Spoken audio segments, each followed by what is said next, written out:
Sentence हो गया, right. हाँ, तो उधर चला गया तो किस में बनेगा? अच्छा एक बात बताओ, जो थर्ड टाइप हम लोगों ने कहा उसका नेचर किससे जुड़ता है, मर्द से कि औरत से? जो किन्नर होते हैं उनका नेचर औरत से या मर्द से? औरत से मिलता जुलता है, तभी तो साड़ी पहनती है, तभी तो साड़ी पहनती है, right. Good morning, sit down please. आप सबको वॉइस आता है? Yes sir. तो बताओ वॉइस किसे कहते हैं? हैं? क्या करिए? फीमेल को कह रही है वॉइस को?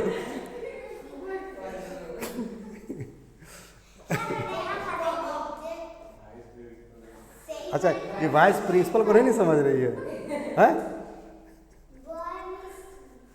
चलो ठीक है। Good morning, sit down please. बेटा आज हम लोग वॉइस का कंसेप्ट क्लियर करेंगे, ओके? क्योंकि बहुत सारे कमेंट आ रहा है कि सर वॉइस का कंसेप्ट समझा दीजिए, ओके? सबसे पहले तो आप लोग जान लीजिए कि वॉइस का स्पेलिंग यही होता है, VOICE।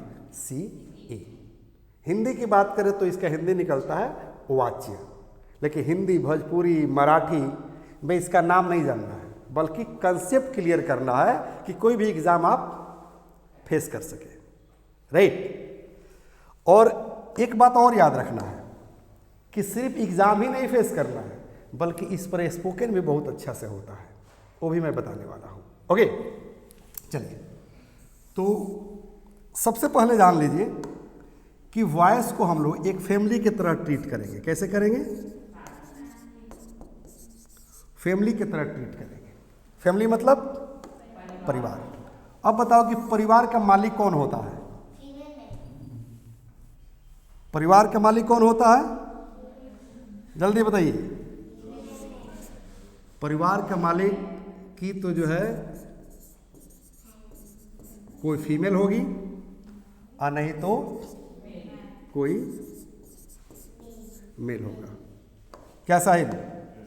क्योंकि आप यूपीएससी की तैयारी करते हैं, आपके पास ज़्यादा एक्सपीरियंस होगा।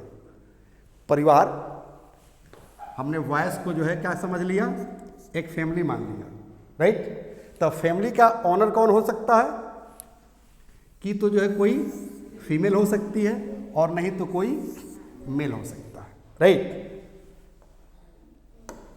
फीमेल और मेल का मतलब मेरा कहने का है कि मेल मतलब सब्जेक्ट, मेल मतलब सब्जेक्ट और फीमेल मतलब ऑब्जेक्ट, और फैमिली मतलब सेंटेंस। अब मजा आएगा कंसेप्ट क्लियर करने में, राइट। क्योंकि वॉइस का क्या अर्थ आप समझे? फैमिली, और फैमिली यानी कि सेंटेंस। अब सेंटेंस का मालिक दो ही हो सकता है, ठीक है? मेल और नहीं तो फीमेल। तो अगर मेल मालिक है तो उसको सब्जेक्ट समझ लीजिए, और फीमेल मालिक है तो उसको ऑब्जेक्ट समझ लीजिए। यहां तक क्लियर हो गया? कोई दिक्कत? चलिए आगे बढ़े हम। चलिए, एक बात और जान लीजिए आप लोग कि वॉइस तो बिल्कुल हवा हवा है। मात्र मैं एक ट्रिक बताऊंगा, उस ट्रिक से कोई भी एक्टिव वॉइस पैसिव वॉइस में आसानी से चेंज हो जाएगा, राइट। लेकिन स्टार्टिंग में ही मैंने क्लियर कर दिया है कि सिर्फ हम लोग competitive exam point of view से वॉइस नहीं पढ़ेंगे, बल्कि स्पोकन पॉइंट ऑफ व्यू से पढ़ेंगे। यानी कि आम के आम और गुठली के दाम, है ना? मल्टीटास्क हम लोग करेंगे, ओके? चलिए, तो सब्जेक्ट प्रधान और ऑब्जेक्ट प्रधान, है ना? किसी भी सेंटेंस में सब्जेक्ट प्रधान होगा और नहीं तो ऑब्जेक्ट प्रधान होगा, है ना? चलिए, तो सब्जेक्ट जब प्रधान होगा तो उसको क्या कहिएगा? Active voice. क्या कहेंगे? Active voice. और ऑब्जेक्ट प्रधान होगा तो हाँ, क्या हो जाएगा? Passive voice. अब आपसे कोई पूछता है कि एक्टिव वॉइस किसे कहते हैं और पैसिव वॉइस किसे कहते हैं, तो बिना सोचे समझे संजीव शिवानी के स्टाइल में बोल देना है कि जब परिवार का मालिक कौन हो, सब्जेक्ट हो, उसे हम एक्टिव वॉइस कहते हैं, और परिवार का मालिक अगर ऑब्जेक्ट हो उसे हम पैसिव वॉइस कहते हैं। परिवार यानी कि सेंटेंस, सेंटेंस का सर्वे सर्वा करता, सर्वे सर्वा माने कि करता, डूअर, डू माने करना, डूअर माने करने वाला, राइट। क्योंकि सब्जेक्ट में एक वर्ब होगा, क्या होगा, हाँ क्या होगा समझिए, जो सेंटेंस होगा ना उसमें एक वर्ब होगा, क्या होगा, वर्ब होगा, राइट। क्या होगा, सॉरी, सब्जेक्ट में क्या होगा एक, सॉरी सेंटेंस में क्या होगा एक वर्ब होगा, राइट। वर्ब यानी कि क्रिया, कौन सा क्रिया होगा, कौन सा क्रिया होगा, एक्शन वर्ब होगा, एक्शन वर्ब होगा, जैसे आना जाना, खाना पीना, उठना बैठना, रोना धोना, गाना बजाना, मारना पीटना, चिल्लाना, ये सब एक्शन वर्ब है। हिंदी का एक्शन वर्ब है। अब इंग्लिश का इसका बना लेना है कि जाना माने गो, आना माने कम, पढ़ाना माने टीच, लिखना माने राइट, तो यही वर्ब, कोई दिक्कत। अब यहाँ जो वर्ब होगा ना, उस वर्ब को जो कर रहा होगा, राइट, उस वर्ब को जो कर रहा होगा, ठीक है ना, वो क्या हो जाएगा, करता हो जाएगा, राइट। अच्छा ये नहीं समझ में आ रहा है ना, तो आगे हम समझा देंगे, घबराइए नहीं, आगे मैं समझा दूंगा, ओके। थोड़ा सा 200 बरस पहले की बात हम बताना शुरू कर दिए थे, इसलिए आप लोगों को कन्फ्यूजन हो रहा है। चलो एक चीज और जान लो बेटा, जरूरी नहीं कि एक्टिव वॉइस का पैसिव वॉइस बने और पैसिव वॉइस का एक्टिव वॉइस बने, क्योंकि एक्टिव से पैसिव बनाने के लिए और पैसिव से एक्टिव बनाने के लिए एक सब्जेक्ट और एक ऑब्जेक्ट का होना जरूरी होता है। कोई दिक्कत, ये हम लोग अगले क्लास में सीखेंगे, राइट। चलिए अब यहाँ पर जो है थोड़ा सा आप लोग को ध्यान देने की आवश्यकता है बेटा। जैसे कहा जाए कि ऑल स्पीक इंग्लिश, अगर हिंदी की बात करें तो इसका हिंदी क्या निकलेगा बताओ तो आप लोग। ऑल माने होता है सब या सब लोग, स्पीक मतलब होता है बोलना, और इंग्लिश एक ऑब्जेक्ट हो गया। इसका मतलब हुआ कि सब लोग इंग्लिश बोलते हैं, कोई दिक्कत, सब लोग इंग्लिश बोलते हैं। अब इसको हम पैसिव में अगर चेंज करना होगा, कहाँ चेंज करना होगा, क्योंकि ये तो हो गया क्या, एक्टिव वॉइस। अगर पैसिव में चेंज करना होगा तो सब लोग इंग्लिश बोलते हैं, इसका मतलब ये हुआ कि इंग्लिश हर जगह बोली जाती है, नहीं समझे। जैसे सब लोग झूठ बोलते हैं, मतलब झूठ हर जगह बोली जाती है। सब लोग चाय पीते हैं, मतलब हर जगह चाय पी जाती है, इसका ही अर्थ हुआ। तो यहाँ करें कि ऑल स्पीक इंग्लिश, सब लोग इंग्लिश बोलते हैं। जब इसका हम पैसिव वॉइस बनाएंगे तो वेरी सिंपल, क्या करेंगे, ऑब्जेक्ट को चुन लेंगे। ऑब्जेक्ट इंग्लिश है ना, जल्दी बोलिए, तो कहेंगे इंग्लिश, और ऑब्जेक्ट सिंगुलर है, ऑब्जेक्ट क्या है, सिंगुलर, तो कहेंगे इज। और यहां देखिए स्पीक, स्पीक मतलब बोलना, यही जो है क्या है, वर्ब है, राइट। तो दूसरी चीज याद रखना कि एक्टिव वॉइस में 5 वर्ब का फॉर्म चलता है ना, कोई भी एक्शन वर्ब हो उसका 5 फॉर्म चलता है, जैसे go, went, gone, going, goes, write, wrote, written, writing, rights.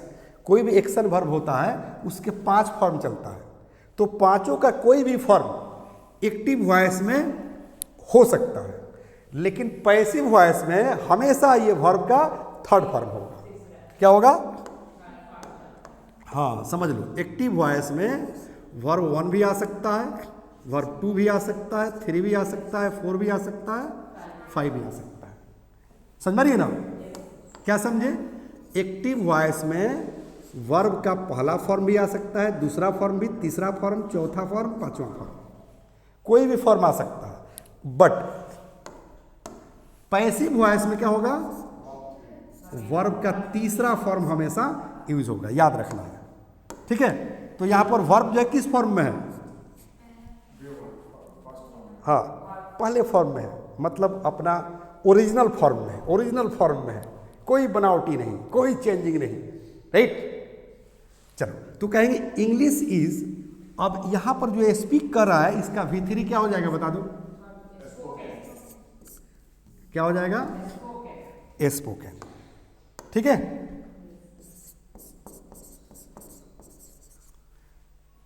अब यहां करें कि ऑल स्पीक इंग्लिश, सब लोग इंग्लिश बोलते हैं। यहां हो गया कि इंग्लिश इज स्पोकन, अंग्रेजी बोली जाती है, उसकी इंग्लिश तैयार हो गया। माने एक्टिव वॉइस का पैसिव वॉइस तैयार हो गया। वेरी सिंपल, कोई दिक्कत?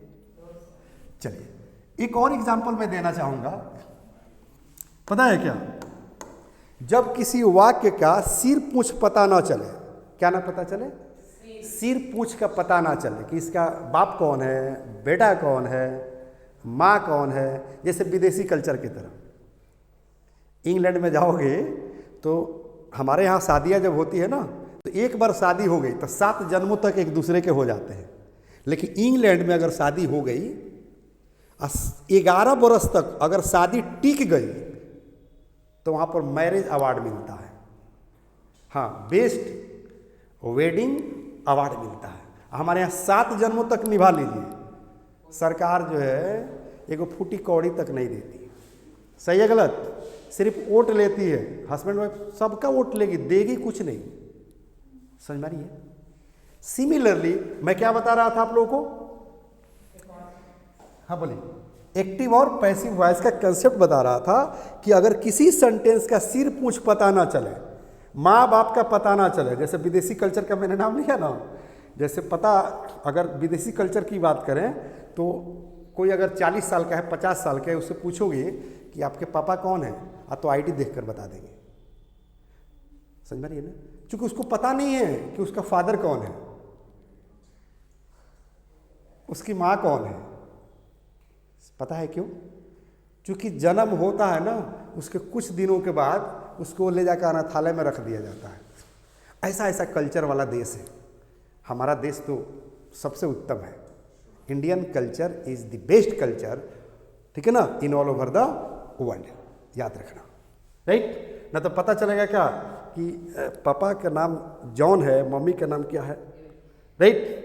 तो जॉन के पास तुम जाओगे तो पता चलेगा कि उस जॉन के जो है 5वीं बीवी के साथ रह रहा है कि 10वीं बीवी के साथ रह रहा है, पता ना चलेगा, राइट? उसी तरह से समझ लेना है कि जिस वाक्य का सिर पूछ पता ना चले, सब्जेक्ट का पता ना चले, सब्जेक्ट उसमें रहेगा ही नहीं, देखिएगा सेंटेंस तो पता चल जाएगा। ठीक है ना? जैसे फॉर एग्जाम्पल देखो यहाँ पर, इसका मतलब है कि अंग्रेजी बोली जाती है, अंग्रेजी बोली जाती है। एक दो और वर्ड यहाँ पर जान लो बेटा, तब और मजा आएगा इसको पढ़ने में, राइट? जैसे इन ऑल ओवर डॉट डॉट, ठीक है? इसका हिंदी क्या निकलेगा? इन ऑल ओवर और डॉट डॉट, इसका हिंदी निकलेगा पूरे डॉट डॉट में। क्या निकलेगा? हाँ, पूरे डॉट डॉट में। तो डॉट डॉट के जगह पर हम कुछ ना कुछ फिलअप करेंगे हिंदी का वर्ड। जैसे यहाँ करें कि इन ऑल ओवर डॉट डॉट, जैसे एग्जाम्पल देखो समझ में आ जाएगा। इन all over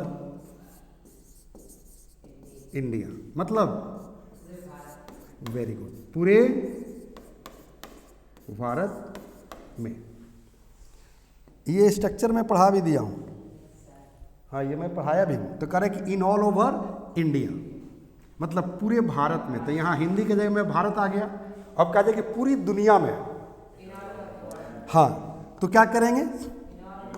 very good, India के जगह पर इन ऑल ओवर द वर्ल्ड कर देंगे बेटा, in all over the world, पूरी दुनिया में, ठीक है ना? अब पूरी दिल्ली में इन ऑल ओवर दिल्ली, पूरी दिल्ली में। अब पूरी मुंबई में इन ऑल ओवर मुंबई। कहा जाए कि पूरे गांव में सबसे नमूना यही है। तो पूरे गांव में, तो in all over the village बेटा, in all over the village मतलब पूरे गांव में, राइट। अब अगर आप बोलना चाहते हो कि इंग्लिश पूरी दुनिया में बोली जाती है, तो आपको तो वर्ड भी मिल गया, पूरी दुनिया में। अंग्रेजी पूरी दुनिया में बोली जाती है, समझना है, इसको समझना है बेटा, एक्टिव और पैसिव को समझना है, ठीक है ना। अंग्रेजी पूरी दुनिया में बोली जाती है, ध्यान देना। लिख दूं,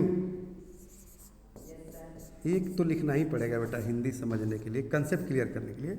अंग्रेजी पूरी दुनिया में बोली जाती है। सबसे बड़ा कंसेप्ट समझना है बेटा कि इस वाक्य में देखो तो सिर्फ कुछ समझ में आ रहा है, अंग्रेजी पूरी दुनिया में बोली जाती है। कौन बोलता है पता चल रहा है? तो जब सवाल करोगे कौन से, कौन मैंने समझ रहे ना, हु, कौन मतलब हु, हिंदी क्या निकलेगा बेटा? कौन। कोई भी अगर सेंटेंस आता है तो अब कौन से सवाल करोगे ना तो सब्जेक्ट का पता चलता है। जैसे वह आम खा रहा है, कौन आम खा रहा है? तो वह खा रहा है।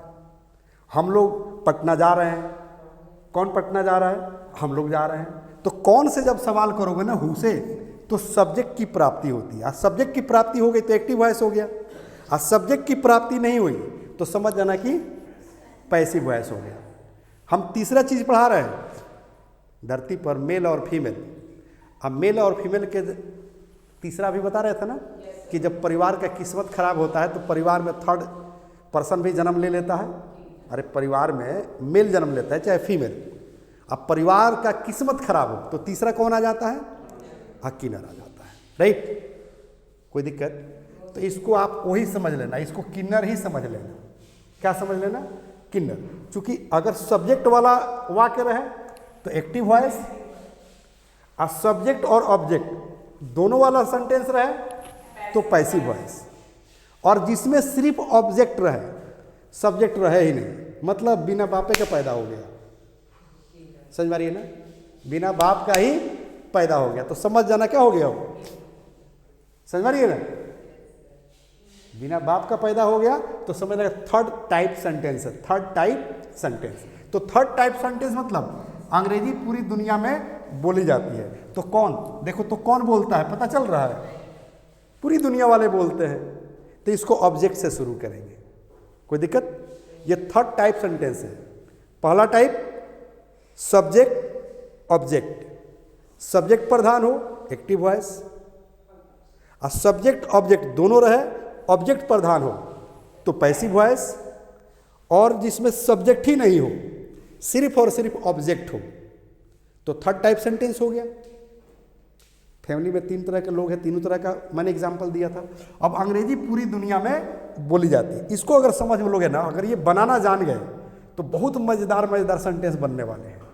ओके, तो अंग्रेजी पूरी दुनिया में बोली जाती है, चलो बताओ। तो पहले बनाएंगे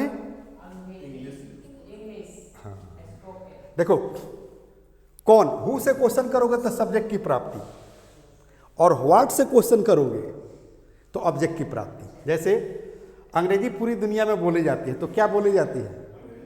अंग्रेजी, तो ऑब्जेक्ट हो गया। तो क्या कर देंगे यहाँ पर बताओ आप लोग? हाँ, English is spoken, very good, in all over the world, very good, ठीक है। अब देखो तो जब कह रहे कि English is spoken in all over the world, अंग्रेजी पूरी दुनिया में बोली जाती है। अब क्या करना है बेटा?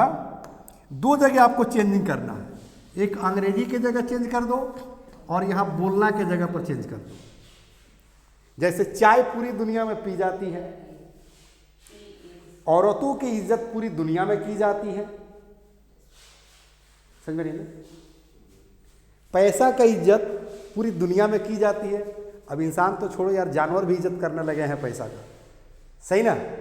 चलो, तो अब यहाँ पर कहा जाए कि चाय पूरी दुनिया में पी जाती है, या चाय सुबह सुबह पी जाती है चुस्की ले लेकर, राइट। तो चाय पी जाती है, बनाओ अब इस पर, चाय पी जाती है, क्या कहेंगे? टी। हाँ, इज टेकन, चाय पी जाती है। आप पूरी दुनिया में कहना चाहते हो तो कह दो इन ऑल ओवर द वर्ल्ड। आज सुबह में पी जाती है तो in the morning, T is taken in the morning, कोई दिक्कत? T is taken in the morning, तो इन द मॉर्निंग कर दे रहे हैं, इन द मॉर्निंग, कोई दिक्कत है? अगर आप कहना हो यहां पर T is taken in the morning, तो यहां अगर कॉफी कहना हो तो क्या कर देंगे? कॉफी कर देंगे। भोजपुरी यूपी और बिहार में बोली जाती है, या भोजपुरी पूरे यूपी और बिहार में बोली जाती है, तो क्या कहेंगे? Bhojpuri is spoken. देखो यहाँ पर इंग्लिश की जगह पर भोजपुरी कर दो, Bhojpuri is spoken in all over the world. हाँ, ले जाओ ना, अब तो खेसारी भैया तो लेकर चला गया लंदन, है ना, राइट। ऑल ओवर वर्ल्ड नहीं तो यहाँ पर चेंज कर दो, ठीक है, क्या कर दो? यहाँ चेंज कर दो कि Bhojpuri is spoken in all over UP and Bihar. कोई दिक्कत है? मेरे ख्याल से सबको कंसेप्ट समझ में आ रहा है बेटा, कि जो है कैसे जो है इस पर सेंटेंस बन रहा है, ठीक है। अब कहा जाए कि मेरी बेइज्जती होती है, सबसे ज़्यादा ज़रूरी है कि इसका स्ट्रक्चर लिख देना। क्या लिख देना? स्ट्रक्चर लिख देना। तो स्ट्रक्चर यानी कि ऑब्जेक्ट, राइट। और ऑब्जेक्ट के बाद क्या चीज? इज, आ, एम, जरूरत के मुताबिक, राइट। उसके बाद क्या चीज? जल्दी बोलो, देखो ये देखोगे तो पता चल जाएगा। V3 है तो क्या हो जाएगा? V3। और उसके बाद क्या? डॉट डॉट चले जाओ। अब क्या आएगा मुझे भी पता नहीं, देख रहे हैं ना, कहीं आ रहा है इन द मॉर्निंग, कहीं आ रहा है इन all over the world, right. हाँ निगेटिव में, हाँ निगेटिव आएगा तो नोट लगा देंगे, लिख दें। चलो चलो कोई दिक्कत नहीं है। निगेटिव आएगा तो क्या कर देंगे? नोट लगा देंगे, राइट। उसके बाद V3, उसके बाद डॉट डॉट, समझ लो क्या फर्क पड़ता है, राइट। अब जैसे कोई कहता है कि मेरी बेइज्जती होती है, मेरी बेइज्जती होती है, तो जरा सोचो कौन बेइज्जती करता है? पता नहीं। तो पता नहीं मतलब कौन वॉइस है? थर्ड टाइप सेंटेंस हो गया, राइट। हाँ, तो उधर चला गया तो किस में बनेगा? अच्छा एक बात बताओ, जो थर्ड टाइप हम लोगों ने कहा उसका नेचर किससे मिलता जुलता है? मर्द से कि औरत से? जो किन्नर होते हैं उनका नेचर औरत से या मर्द से? औरत से मिलता जुलता है, तभी तो साड़ी पहनती है, तभी तो साड़ी पहनती है, राइट। तो जो सब्जेक्ट प्रधान, सब्जेक्ट ऑब्जेक्ट दोनों पर, समझो पहले फिर एक बार, सब्जेक्ट ऑब्जेक्ट दोनों रहे और सब्जेक्ट प्रधान तो एक्टिव वॉइस, और सब्जेक्ट ऑब्जेक्ट दोनों रहे और ऑब्जेक्ट प्रधान तो पैसिव वॉइस, कोई दिक्कत। और सब्जेक्टे ना रहे, सिर्फ ऑब्जेक्ट रहे, तो उसी को हम लोग थर्ड टाइप माने हैं, जिसको हम लोग किन्नर का नाम दे दिए, कि जिस परिवार का किस्मत खराब होता है उस परिवार में किन्नर पैदा हो जाते हैं। कोई दिक्कत? तो अगर आपका किस्मत खराब होगा तो इस तरह का सेंटेंस आपके सामने आ जाएगा, तो ना एक्टिव होगा ना पैसिव होगा, वो किन्नर समझ लीजिएगा, थर्ड टाइप समझ लीजिएगा, तो पैसिव वॉइस में बन जाएगा, क्योंकि किन्नर का नेचर फीमेल से मिलता जुलता होता है, राइट। चल, कभी देखे हैं कि एक किन्नर दूसरे किन्नर से शादी करे? एक किन्नर जो है किसी मर्द से ही शादी करती है, मतलब कि महिला होती है, वो महिला का नेचर होता है। तो यहाँ पर समझ लेना है क्या चीज़? ऑब्जेक्ट के अनुसार इज, आ, एम का चुनाव करेंगे, नोट की आवश्यकता नोट, V3, और यहाँ डॉट डॉट जैसे यहाँ पर हो गया, राइट। अब मेरी बेइज्जती होती है तो क्या कहेंगे बताओ? हाँ, तो अब क्या हो गया? आई, ये ऑब्जेक्ट हो गया, ये मत समझिए कि ये सब्जेक्ट है। मेरी बेइज्जती होती है, कौन करता है? तो करने वाला नहीं है, यानी कि सब्जेक्ट नहीं है, लेकिन जब बेइज्जती होती है उसका क्रिया का फल, ऑब्जेक्ट किसे कहते हैं पहले बताओ? हाँ, जिस पर क्रिया का फल जाकर पड़ता है उसे हम ऑब्जेक्ट कहते हैं। तो मेरी बेइज्जती होती है, तो बेइज्जती करना एक क्रिया हो गया। अब बेइज्जती करना का फल किस पर पड़ रहा है? मुझ पर, तो आई हो गया। और आई के अनुसार क्या कर देंगे? एम लगा देंगे। आई एम इंसल्टेड, हो गया, मेरी बेइज्जती होती है। अब तुम्हारी बेइज्जती होती है, यू आर इंसल्टेड। सबकी बेइज्जती होती है, ऑल आर इंसल्टेड। मारिया की बेइज्जती होती है तो मारिया इज इंसल्टेड। माही की बेइज्जती होती है, माही इज इंसल्टेड। चाय की बेइज्जती होती है, टी इज इंसल्टेड। माना सामने चाय आ गया, तुम कह रहे हो पियेंगे ही नहीं, तो चाय की बेइज्जती होगी रही है ना, तो टी इज इंसल्टेड। समझ में नहीं ना? पैसे की बेइज्जती होती है, मनी इज इंसल्टेड। क्या बात करते हैं, बहुत सारे ऐसे लोग हैं कि पैसा लुटाता है, फेंकता है जिसके पास है, तो पैसे की भी बेइज्जती होती है यार। अब कहो कैसे? तो पैसा जब काउंट करते हो ना, नोट ऐसे काउंट करते हो, तो देखिए उल्टा सीधा होता है, उल्टा सीधा। तो सीधा पहले तो पैसे को सीधा किया जाता है, तब उसको काउंट किया जाता है। अगर कोई व्यक्ति उसको सीधा नहीं करके इसी तरह से गिन रहा है, मतलब पैसे की बेइज्जती कर रहा है। समझ रही है ना? मान ले कि शर्ट और पैंट, क्या पैंट की जगह पर शर्ट पहन लेंगे, शर्ट की जगह पर पैंट पहन लेंगे? नहीं ना। तो पैसे को पहले सीधा करेंगे, उसके बाद काउंट करेंगे। कोई दिक्कत है? तो आई एम इंसल्टेड, ये बातें समझ में आ गई है? चल, अब एक चीज समझो बेटा, कि जो यहां हम लोग आपको समझाने का प्रयास कर रहे थे, समझने का प्रयास हम लोग कर रहे थे, क्या चीज? ठीक है, कि एक्टिव वॉइस और पैसिव वॉइस। ठीक है, उसमें चूंकि ये तो स्पोकन के आधार पर हो गया, आगे हम लोग देखते रहेंगे, पढ़ते रहेंगे, कंटिन्यू लेकिन रहना है। चाहे ऐप से जुड़ जाना है, यूट्यूब से जुड़ जाना है, ऑफलाइन वाले बच्चे तो इसी तरह से जुड़े हुए हैं, राइट। तो अब एक्टिव वॉइस और पैसिव वॉइस एक चेंज करके हम आप लोगों को बताएंगे। ठीक है, जैसे मान लो कि एक्टिव वॉइस में दिया हो कि आई लव मारिया, है ना? मारिया लव मारिया जो बड़ी क्यूट सी बच्ची है, इसी पर सेंटेंस आज बने, आई लव मारिया। ठीक है ना? तो पहला समझो बेटा, ये रहा सब्जेक्ट, ठीक है, और ये रहा वर्ब, और ये रहा मारिया क्या चीज? ऑब्जेक्ट। चूंकि मैंने पहले ही बताया था ना कि एक्टिव वॉइस में सब्जेक्ट होगा, वर्ब होगा, ऑब्जेक्ट होगा, तो ही उसका पैसिव वॉइस बनेगा। अगर ऑब्जेक्ट नहीं है तो पैसिव वॉइस नहीं बनेगा। मान लो कि सेंटेंस अगर इस तरह से रहे, जैसे कहे कि आई गो, कहे कि इसका पैसिव वॉइस बना दीजिए, बनेगा? नहीं बनेगा। अगर है क्या कि यू प्ले, पैसिव वॉइस बना दो, बनेगा? नहीं बनेगा, क्योंकि इसमें सब्जेक्ट तो है, वर्ब है, ऑब्जेक्ट नहीं है। समझ में आ रही है ना? तो एक्टिव से पैसिव वॉइस में चेंज करने के लिए एक सब्जेक्ट होना चाहिए, एक ऑब्जेक्ट होना चाहिए। ओके, यहां पर है ना, सब्जेक्ट भी है, वर्ब भी है और ऑब्जेक्ट भी है। कोई दिक्कत? अब इसका पैसिव वॉइस बनाएंगे तो कैसे बनेगा बताओ? पैसिव यानी कि पी भी, हाँ हाँ। अब यहां पर कहेंगे मारिया, क्या कहेंगे? मारिया। ठीक है, ये सिंपल प्रेजेंट टेंस का वाक्य है, तो सिंपल प्रेजेंट टेंस में इज आ एम लगता है, जो अभी मैं बता रहा था। टेंस के मुताबिक अलग अलग चीज़, कभी वाज लगेगा, कभी वर लगेगा, कभी कैन भी लगेगा, कभी मे भी लगेगा, कुड भी लगेगा, वुड भी लगेगा, सेल भी लगेगा। ठीक है ना? हाँ, ठीक है ना?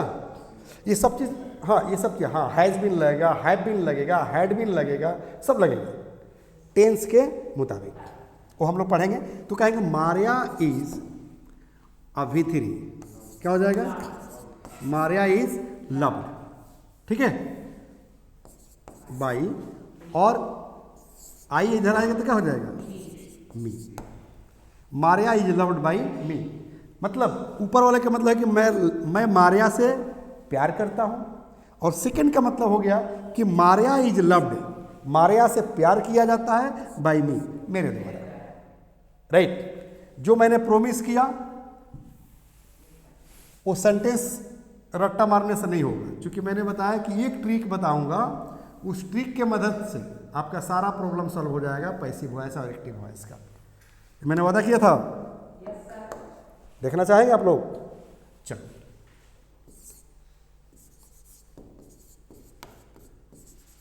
ऑब्जेक्ट को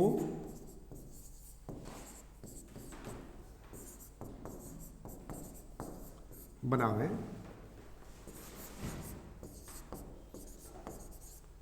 सहायक हेल्पिंग वर्ब, सहायक क्रिया को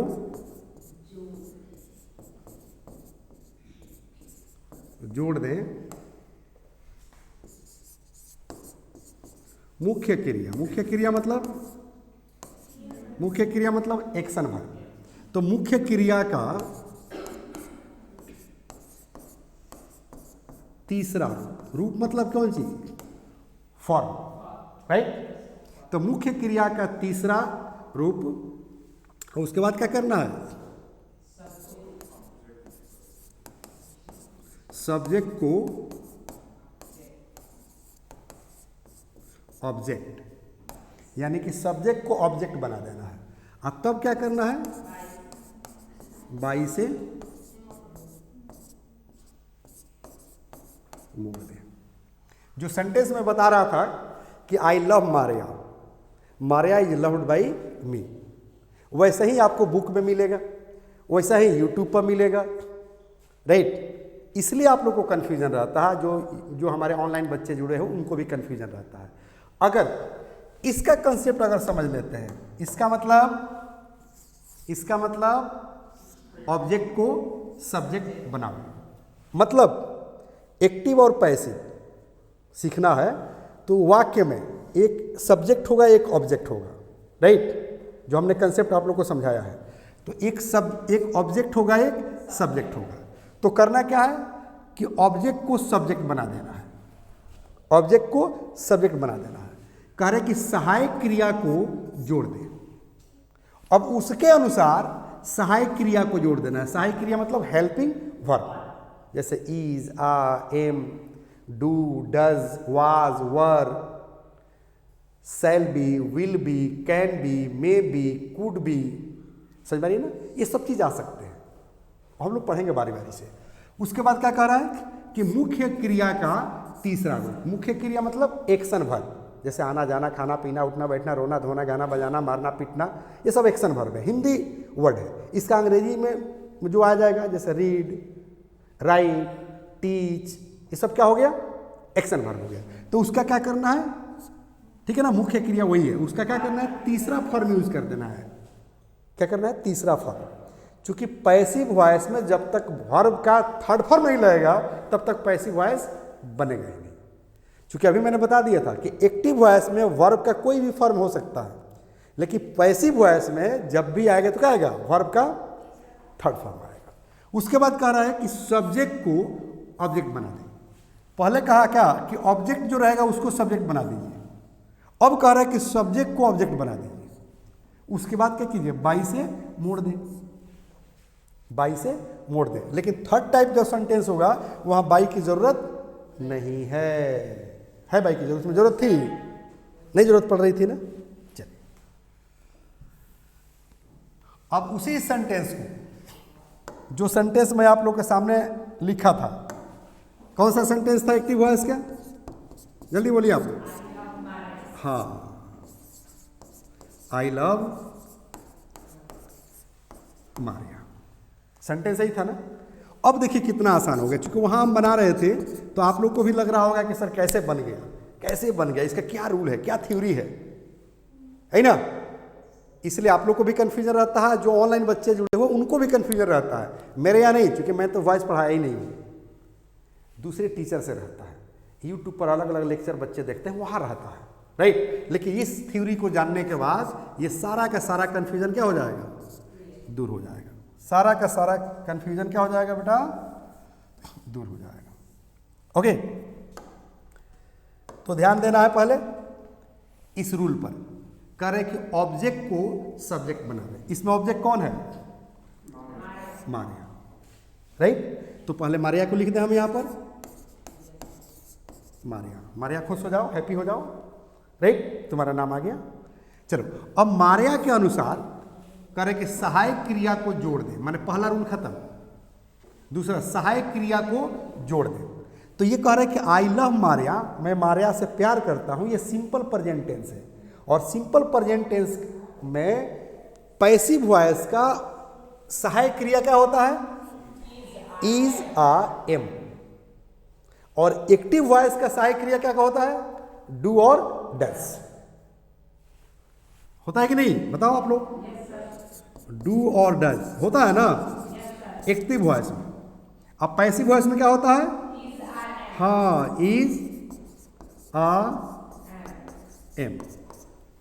ठीक है, और जरूरी नहीं कि एक्टिव वॉइस में डू और डज रहेगा। यहां पर क्या रख सकता है? वर्ब का पहला फॉर्म आ सकता है, और नहीं तो वर्ब का पांचवा फॉर्म भी आ सकता है। पहला फॉर्म जैसे ये है, देखो लव पहले फॉर्म में है। अगर यहीं पर सी रहता तो कहता है सी लव्स मारिया, तो लव में एस लग जाता तो वर्ब का कौन सा फॉर्म हो जाता? पांचवा फॉर्म हो जाता। कोई दिक्कत? तो एक्टिव वॉइस यानी कि सिंपल प्रेजेंट की तो डू डज लगा रहेगा जब निगेटिव में रहेगा, तो अब पॉजिटिव में रहेगा तो वर्ब का पहला फॉर्म चाहे पांचवा फॉर्म। तो ये पहला फॉर्म में है ना, तो किस में बदलेगा? इज आ एम में बदलेगा। तो मारिया एक नाम है तो क्या बदलेगा? हाँ, इज। मारिया इज। उसके बाद हम लोग आ गए ना, सहायक क्रिया को जोड़ दे तो सहायक क्रिया जुड़ गया इज। उसके बाद कह रहा है कि मुख्य क्रिया का तीसरा फॉर्म, तो लव क्या है? मुख्य क्रिया है, मेन वर्ब है, तो लव का क्या हो जाएगा? V3। जल्दी बोलिए, लव्ड। सिंपल सी बात है। उसके बाद कह रहे हैं कि सब्जेक्ट को ऑब्जेक्ट, यानी कि सब्जेक्ट को ऑब्जेक्ट बना देना है।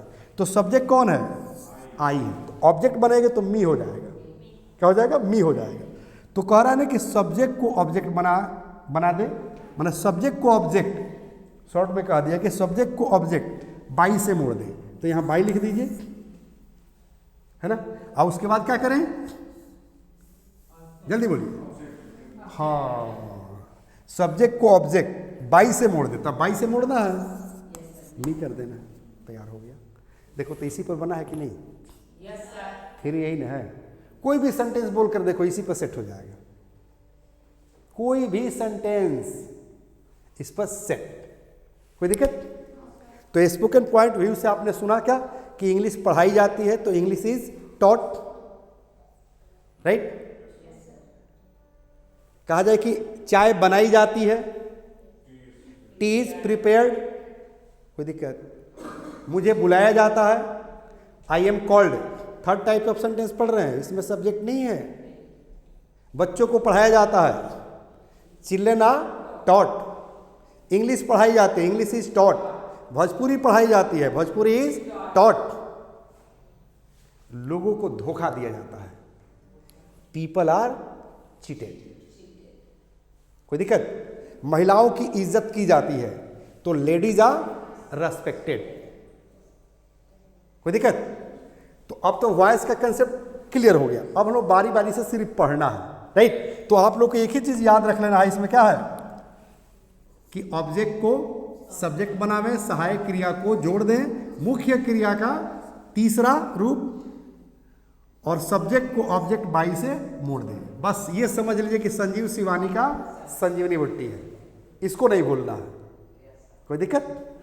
चलिए, एकदम बिना सोचे समझे YouTube पर जाइए और English plus by Sanjeev Shivani को सब्सक्राइब करके जुड़ जाइए, या प्ले स्टोर पर जाइए और English plus by Sanjeev Shivani को डाउनलोड करके जुड़ जाइए, कोई दिक्कत? और फैमिली पैक इंग्लिश सीखे,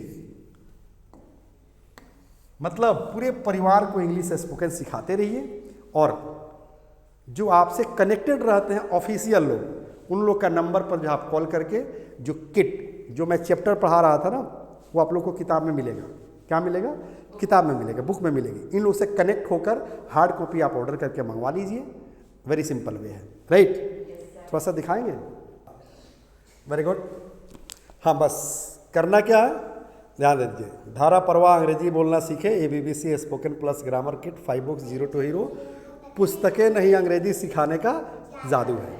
और यहाँ पर नंबर दिया गया है, देख रहे हैं ना, हाँ, 2 नंबर यहाँ है और 1 नंबर यहाँ है। किसी भी नंबर पर कॉल करके ऑर्डर करके और घर पर एंजॉय कीजिए इंग्लिश स्पोकन की, और मेरे साथ नारा लगाइए कि शब्द के लिए रुके नहीं और भाषा के लिए झुके नहीं। अंग्रेजी सबको सिखाना है, रोजगार सबको दिलाना है, देश का मान बढ़ाना है, यही हमारा नारा है, बस यही हमारा नारा है। ओके, और इसी के साथ आज का क्लास मैं ओवर करना चाहूँगा। जय हिंद, जय Bharat. The first step towards achieving your dreams is having the right coach. Get the best education with English Plus by Sanjeev Sivaneer and make your spoken English dreams come true. Download the app now.